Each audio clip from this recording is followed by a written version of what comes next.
दोस्तों, ट्रंप ने राष्ट्रपति बनने के बाद ऐसा लगता है कि कसम खा ली है कि भारत में जितने भी मोदी सपोर्टर हैं, मोदी जी को पसंद करने वाले अंधभक्त हैं, उनके दिल के अरमा आंसुओं में बहाकर मानेंगे। ट्रंप ने मोदी जी को नहीं बुलाया, कोई बात नहीं। ट्रंप ने भारत सहित ब्रिक्स देशों को लेकर टैरिफ के मामले में बड़ा बयान दे दिया, चलिए कोई बात नहीं। लेकिन कम से कम इतना तो इंतजार था कि पहला फोन अगर ट्रंप जी मिलाएं तो सीधे मोदी जी को मिलाएं, क्योंकि दोनों की मित्रता इतनी गंभीर, इतनी खास, इतनी गहरी है। लेकिन ट्रंप जी तो पक्के बिजनेसमैन निकले, और ये कौन कह रहा है? देश के सबसे बड़े बिजनेसमैन की मीडिया वेबसाइट न्यूज़ 18 की। दोस्तों, अब तो मीडिया में भी इस बात की चर्चा होने लगी है कि ट्रंप ने जिसे पहला फोन मिलाया राष्ट्रपति बनने के बाद, वो इस बात को साफ तौर पर दर्शाता है कि ट्रंप की जो प्राथमिकताएं हैं, जो प्रायोरिटीज हैं, वो क्या होने वाली हैं, और उस प्रायोरिटी में भारत कहाँ आता है। और भारत के लिए न केवल ये चिंता का सबब है, बल्कि एक अपॉर्चुनिटी भी है। सब कुछ मैं आपको तफसील से बताऊंगी। साथ में आपको ये भी बताऊंगी कि ट्रंप का लगातार भारत को लेकर इस तरह के बयानबाजी करना क्या भारत के लिए एक सबक हो सकता है कि हम वो करके दिखाएं जो एक जमाने में वाजपेयी ने किया और डॉक्टर मनमोहन सिंह ने किया। लेकिन पहले पूरी खबर आपके सामने रख देती हूँ। ट्रंप ने जो पहला फोन मिलाया दोस्तों, वो सऊदी अरब के क्राउन प्रिंस को मिलाया है।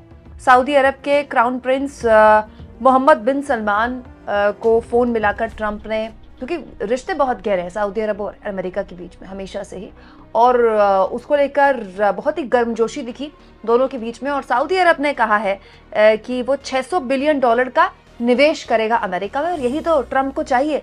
देखिए दोस्तों, ट्रंप ने पूरा का पूरा जो चुनाव लड़ा है, मेक अमेरिका ग्रेट अगेन, इस नारे के साथ लड़ा है कि नौकरियां जो बाहरी खाते हैं हम अपने लोगों को देंगे, हमारी ज़मीनें, हमारी प्रॉपर्टीज़ पर हमारी बेटियों, हमारी औरतों के साथ शादियां करके जो बाहरी लोग कब्जा कर लेते हैं वो हम वापस से ले लेंगे। इसीलिए अंधभक्त ट्रंप को पसंद करते हैं, क्योंकि वो जो राजनीति है वो बीजेपी की राजनीति भी इसको काफ़ी मेल खाती है। अब दोस्तों, ट्रंप को मेक अमेरिका ग्रेट अगेन वाले नारे को ज़मीन पर उतारना है। इसके लिए क्या चाहिए? पैसा चाहिए। भाई, अमेरिका में जो आर्थिक हालात हैं उनको और मजबूत बनाने के लिए, अपनी जनता को भरोसा दिलाने के लिए कि देखिए मेरे शुरुआती दिनों में मेरी जो प्रायोरिटीज़ हैं वो अमेरिका की डोमेस्टिक पॉलिटिक्स है, इसको वो तभी साबित कर पाएंगे जब वो अपनी जनता को दिखा पाएंगे कि देखिए मैं निवेश ला रहा हूँ। जब पूरी दुनिया अमेरिका में निवेश करेगी तो नौकरियां पैदा होंगी, और वो नौकरियां किसको मिलेगी? अमेरिकी लोगों को मिलेगी। इसके अलावा दोस्तों, ट्रंप ने वर्ल्ड इकोनॉमिक फोरम में तेल की कीमतों को लेकर भी बड़ा बयान दिया है, क्योंकि अमेरिका भी तेल का प्रोड्यूसर है। और दोस्तों, ट्रंप के बयान के बाद तेल के रेट 1% लुढ़ गए। साथ साथ में उन्होंने रूस को भी लताड़ दिया। अब रूस से इस वक्त हम तेल खरीद रहे हैं बड़े पैमाने पर। हमारे लिए कैसे आने वाले वक्त में चिंता का सबब हो सकता है, ये तो खैर ऐसी कई हेडलाइंस हैं जो विश्लेषण करके बता ही रही हैं। इसके अलावा दोस्तों, भारत के तरफ से भी एक बयान आया। विदेश मंत्री एस जयशंकर ने बाकायदा औपचारिक तौर पर बयान देकर कहा है कि अगर 20,000 लोग अवैध रूप से अमेरिका में घुसे हैं और ये साबित होता है कि वो भारतीय हैं, तो भारत उनको लेने को तैयार है। इसके बारे में मैंने आपको कल ही जानकारी दे दी थी। एक्चुअली इसके अलावा भारत के पास विकल्प क्या है? भाई, अमेरिका अगर कह रहा है कि आपके लोग गलत तरीके से हमारे यहाँ दाखिल हुए तो हमको उनको लेना ही पड़ेगा। भारत लेने से मना नहीं कर रहा है। पॉइंट ये है कि ये जो वापसी हो ना इन लोगों की, ये शांति से हो जाए, चुपचाप हो जाए। जैसे बाइडेन के दौर में भी करीब 1100 लोगों को वापस भेजा गया था, लेकिन पता थोड़ी चला।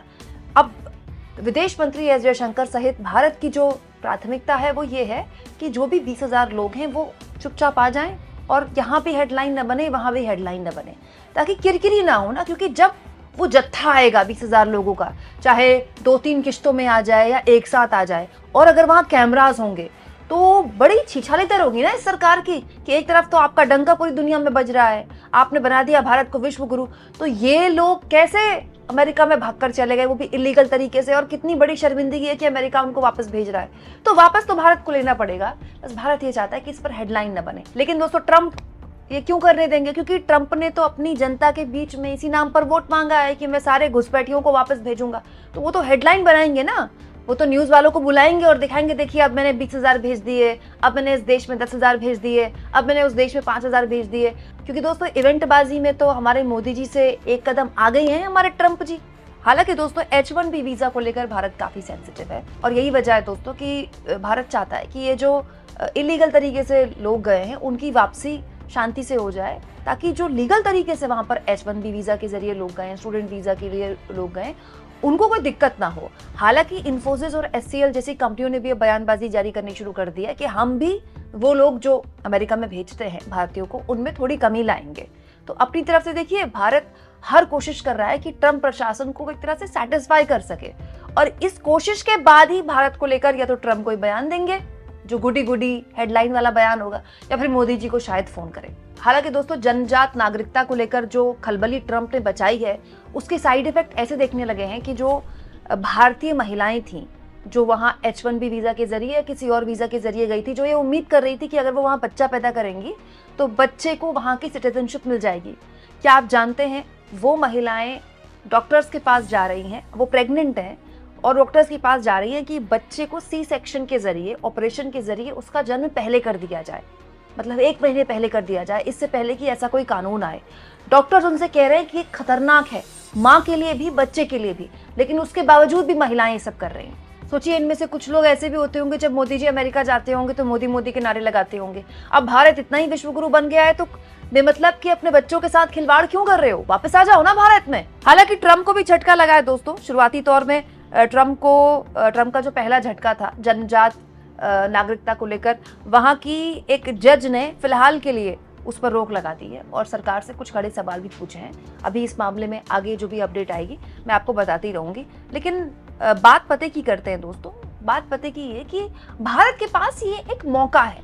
कई बार हम कुछ बड़े बदलाव तब करते हैं जब मजबूरी आन पड़ती है।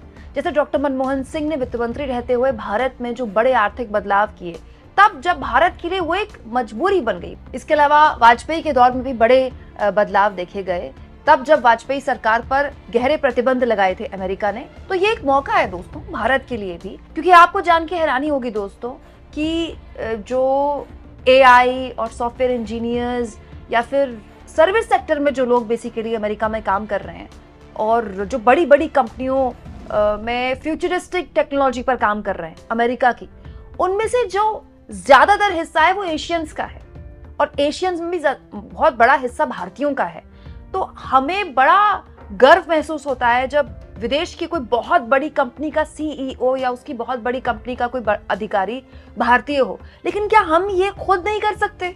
क्या टेक्नोलॉजी जो हम दुनिया भर से मंगाते हैं, खासतौर पर अमेरिका से हम बहुत ज़्यादा टेक्नोलॉजी के लिए डिपेंडेंट हैं, वो हम यहाँ पर क्यों नहीं क्रिएट कर सकते? हम ऐसा एनवायरनमेंट क्यों नहीं बना सकते दोस्तों कि वो टेकीज जिनको बाहर जाना पड़ रहा है वो यहीं रहकर काम करें? और ये जिम्मेदारी तो सरकार की है ना दोस्तों। हमारे भारत के लोग विदेश में इतनी बड़ी बड़ी नौकरियों में, इतनी हाई फाई सैलरीज में जाते हैं और उनको मौके मिलते हैं और इतनी बड़ी बड़ी टीम्स वो संभालते हैं। इसका मतलब ये तो है ना कि उनमें हुनर की कोई कमी नहीं है, मौकों की कमी है। तो मौके पैदा करना तो सरकार का काम है ना। इंफ्रास्ट्रक्चर पर वो काम करे, टेक्नोलॉजी पर वो काम करे, और ये जो ब्रेन ड्रेन हो रहा है इसको रोके। अब तक इस पर केवल बातें होती थी, लेकिन अब तो सरकार के आगे एक मजबूरी है ना। एक ऐसे राष्ट्रपति अमेरिका में आ गए, अगले 4 साल वही रहने वाले हैं, जो बहुत फेवरेबल बयान नहीं दे रहे हैं। तो मजबूरी में ही सही, लेकिन अगर हम ऐसे कोई बड़े बदलाव करते हैं जो हमें सोचने पर मजबूर करे कि हम एक ही अडानी क्यों बनाएं, हम 10 अडानी क्यों ना बनाएं, हम 20 अडानी क्यों ना बनाएं, और वो 20 अडानी कम से कम अलग अलग क्षेत्र में अलग अलग लोगों को विस्तार दें, उनको रोजगार दें और भारत में ही निवेश करें। आपको क्या लगता है दोस्तों, क्या इस सरकार के पास वो विजन है कि ऐसा कुछ ये सरकार कर पाएगी? कमेंट बॉक्स में जरूर लिखें, और जितना हो सके दोस्तों चैनल को शेयर करें, सब्सक्राइब करें, और थैंक्स और ज्वाइन के ऑप्शन से अगर आप चाहें तो कुछ आर्थिक मदद भी चैनल की जरूर करें।